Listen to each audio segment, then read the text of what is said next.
വിവാഹപ്പിറ്റേന്ന യുവതി ആൺ സുഹൃത്തിനൊപ്പം പോയി. മലപ്പുറം പരപ്പനങ്ങാടിയിലാണ് സംഭവം. ആൺ സുഹൃത്തിനൊപ്പം തന്നെ തുടർന്നും ജീവിക്കാനാണ് താല്പര്യമെന്ന് ഈ പെൺകുട്ടി കോടതിയെ അറിയിച്ചു. മലപ്പുറത്ത് നിന്ന് അനഘ നൽകും ഈ വാർത്തയുടെ അപ്ഡേറ്റ്. അനഘയിലേക്ക്. കഴിഞ്ഞ വെള്ളിയാഴ്ചയായിരുന്നു യുവതിയുടെ വിവാഹം കഴിഞ്ഞ് പിറ്റേ ദിവസം ഭർത്താവിനോടൊപ്പം വിവാഹ സൽക്കാരത്തിനായി പോകുന്നതിനിടെയാണ് ഈ സംഭവം നടന്നത്. തനിക്കൊരു അടുത്ത സുഹൃത്തിനെ കാണാനുണ്ടെന്നും കാർ നിർത്തണമെന്നും യുവതി ഭർത്താവിനോട് ആവശ്യപ്പെട്ടു. കാർ നിർത്തിയ ഉടനെ തന്നെ പിന്നാലെ വന്ന ആൺ സുഹൃത്തിന്റെ വാഹനത്തിൽ കയറി ഈ യുവതി കടന്നു കളയുകയായിരുന്നു. അതിനുശേഷം ഈ സ്ത്രീയെ കാണാനില്ല എന്ന് പറഞ്ഞുകൊണ്ട് ഈ ഭർത്തൃ വീട്ടുകാർ തന്നെ പരപ്പനങ്ങാടി പോലീസിൽ പരാതി നൽകി. ഈ പരാതിയുടെ അടിസ്ഥാനത്തിലുള്ള പോലീസിന്റെ അന്വേഷണത്തിലാണ് താനൂരുള്ള ഈ ആൺ സുഹൃത്തിന്റെ വീട്ടിൽ നിന്ന് യുവതിയെ കണ്ടെത്തിയത്. യുവതി എന്ന് പറയേണ്ട ആവശ്യമില്ല, കൊച്ചു പെൺകുട്ടി എന്ന് വേണമെങ്കിൽ പറയാം. 22 വയസ്സേ ഉള്ളെന്ന് പറയുന്നു. വാർത്തയിൽ അത്ര ഡീറ്റെയിൽസ് ഇല്ല. പരപ്പനങ്ങാടി പുത്തൻ പീടിക എന്നെന്തോ പറയുന്ന സ്ഥലത്താണ് ഈ സംഭവം നടന്നതെന്നാണ് അറിയുന്നത്. 3-4 ദിവസം കഴിഞ്ഞു. ഇത്തരമൊരു അവസ്ഥ ഒരു ഭർത്താവിനും ഉണ്ടാവാതിരിക്കട്ടെ. ഭർത്താവെന്ന് പറയാൻ പറ്റില്ല, കല്യാണം കഴിച്ചതിന്റെ പിറ്റേ ദിവസമാണ്. ഭർത്താവായി ഒരു ദിവസം പോലും പിന്നിട്ടിട്ടില്ല. ആ ഒരു അവസരത്തിലാണ് ഭാര്യ എന്ന് പറയുന്ന പെൺകുട്ടി സ്വന്തം കാമുകന്റെ കൂടെ ഇതുപോലെ ഒളിച്ചോടി പോകുന്നത്. വിരുന്ന് പോകുന്ന സമയത്താണ് ഇത് സംഭവിച്ചത്. കാമുകൻ എന്ന് പറയുന്ന ആളുമായി കുറച്ചു കാലമായി പ്രണയത്തിലായിരുന്നു എന്ന് പറയുന്നു. കല്യാണം കഴിച്ച ഈ പയ്യന് 29 വയസ്സുണ്ട്, പ്രവാസിയാണെന്നാണ് മനസ്സിലാക്കുന്നത്. ആ ഒരു പയ്യന്റെ അവസ്ഥ എന്ന് ആലോചിച്ച് നോക്കുക. എന്തുമാത്രം അദ്ദേഹം നാണം കിട്ടും. ആ ഒരു പയ്യൻ ഇനി എങ്ങനെയാണ് ആൾക്കാരുടെ മുഖത്ത് നോക്കുക, ഈ സമൂഹത്തിൽ എങ്ങനെയാണ് ഇറങ്ങി നടക്കുക എന്ന് ആലോചിക്കുക. ഏറെ ദൗർഭാഗ്യകരം. ഒരാൾക്ക് ഈ ഒരു അവസ്ഥ ഉണ്ടാവാതിരിക്കട്ടെ എന്ന് നമുക്ക് ആശംസിക്കാം. ഈ ഒരു വാർത്ത കണ്ടപ്പോൾ എനിക്ക് പെട്ടെന്ന് ഓർമ്മ വന്നത്, കഴിഞ്ഞ മാസം നമ്മൾ പരപ്പനങ്ങാടിയെ കുറിച്ചൊരു വീഡിയോ ചെയ്തിരുന്നു. പരപ്പനങ്ങാടി മാത്രമല്ല, തൃശ്ശൂർ പൂരത്തിന്റെ ഇടയ്ക്കുള്ള സംഭവങ്ങളും ചെയ്തിരുന്നു. പരപ്പനങ്ങാടി ബസ് സ്റ്റാൻഡിൽ കണ്ടൊരു കാഴ്ച എന്ന് പറഞ്ഞൊരു വീഡിയോ, അത് ക്ലിപ്പിംഗ് ചെയ്യാൻ വെക്കാം. എൻ്റെ പരപ്പനങ്ങാടിയിലെ സഹോദരന്മാരെ, അധ്യാപകരെ,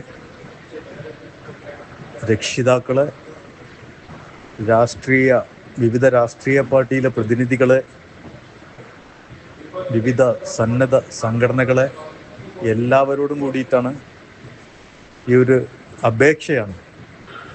ഇത് ഈ കാണുന്നത് നമ്മുടെ പരപ്പനങ്ങാടി ബസ് സ്റ്റാൻഡ് പരിസരത്തു നിന്നുള്ള ദൃശ്യങ്ങളാണ്.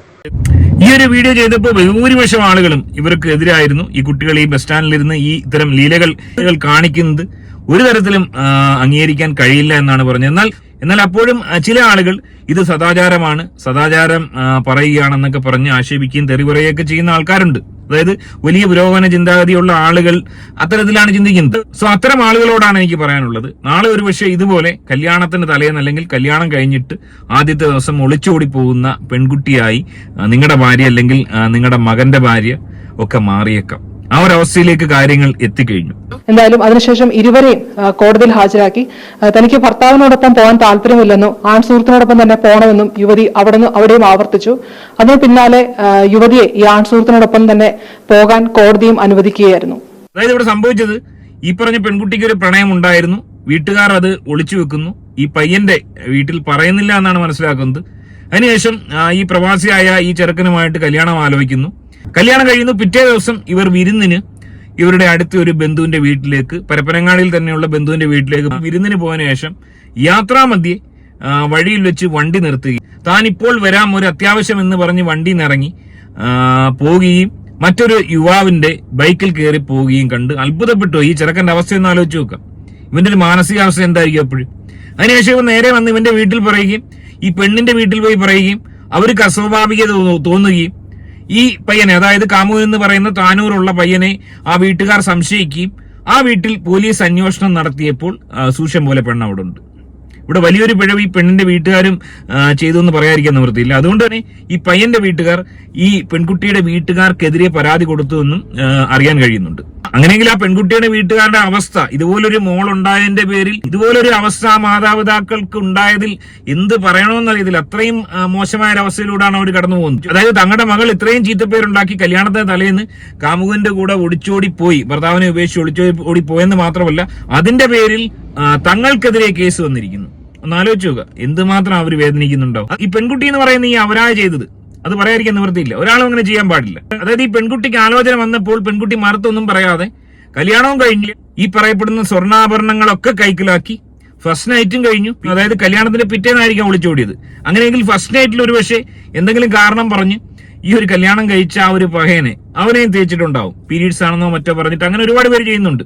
അങ്ങനെ പറഞ്ഞ് അവനെ ഒഴിവാക്കി അകറ്റി നിർത്തിയതിനു ശേഷം തൊട്ട് പിറ്റേന്ന് ഒളിച്ചോടുന്നു. പൂർണ്ണമായി ആ ഒരു പയ്യനെ അപമാനിക്കുകയും അവനെ മാനക്കേടിലേക്ക് ഇട്ടുകൊടുക്കുകയും ചെയ്ത ഈ അപരാധിയെ എങ്ങനെ വിശേഷിപ്പിക്കണമെന്നറിഞ്ഞുകൂടെ. ഈ പെണ്ണിന് ഇത് നേരത്തെ ചെയ്യാമായിരുന്നു. ഈ പെൺകൊച്ചി കാമുകന്റെ കൂടെ പോയത് തെറ്റാണെന്ന് ഞാൻ പറഞ്ഞില്ല. മറിച്ചാണ് സംഭവിച്ചെങ്കിൽ തേച്ചിട്ട് പോയ കാമുകി എന്ന് നമ്മൾ തന്നെ പറഞ്ഞേനെ. എന്നാൽ അതിനൊന്നും ഒരു പ്രശ്നങ്ങളുമില്ല. പക്ഷെ ചെയ്ത രീതി, ഒരു പ്രവാസിയായ മറ്റൊരു പയ്യന്റെ അവന്റെ ജീവിതം വെച്ച് പന്താടരുതായിരുന്നു ഈ അപരാധി.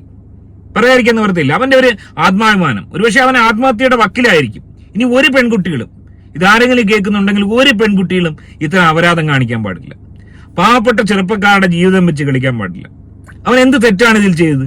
ഈ ഒരു വിഷയത്തിൽ ഈ പയ്യൻ എന്ത് തെറ്റാണ് ചെയ്തത്?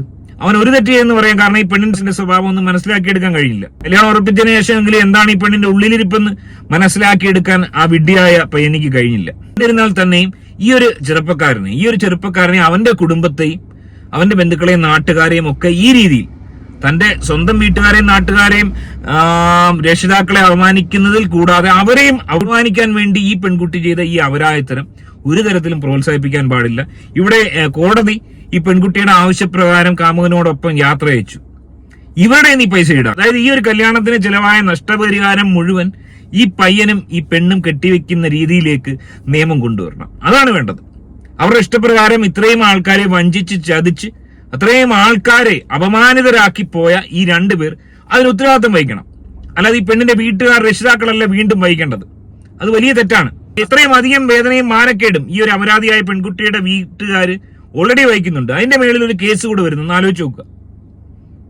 സോ അതുകൊണ്ട് തന്നെ നമ്മുടെ നിയമം ഈ ഒരു വിഷയത്തിൽ മാറ്റി എഴുതണം. ഇത്തരം കലാപരിപാടികൾ ചെയ്യുന്ന പെൺകുട്ടികൾ അല്ലെങ്കിൽ ആൺകുട്ടികൾ ഈ അപരാധികളുടെ മുകളിൽ ഇതിന്റെ നഷ്ടപരിഹാര തുക അടയ്ക്കാൻ തക്കവണ്ണമുള്ള നിയമം കൊണ്ടുവരണം.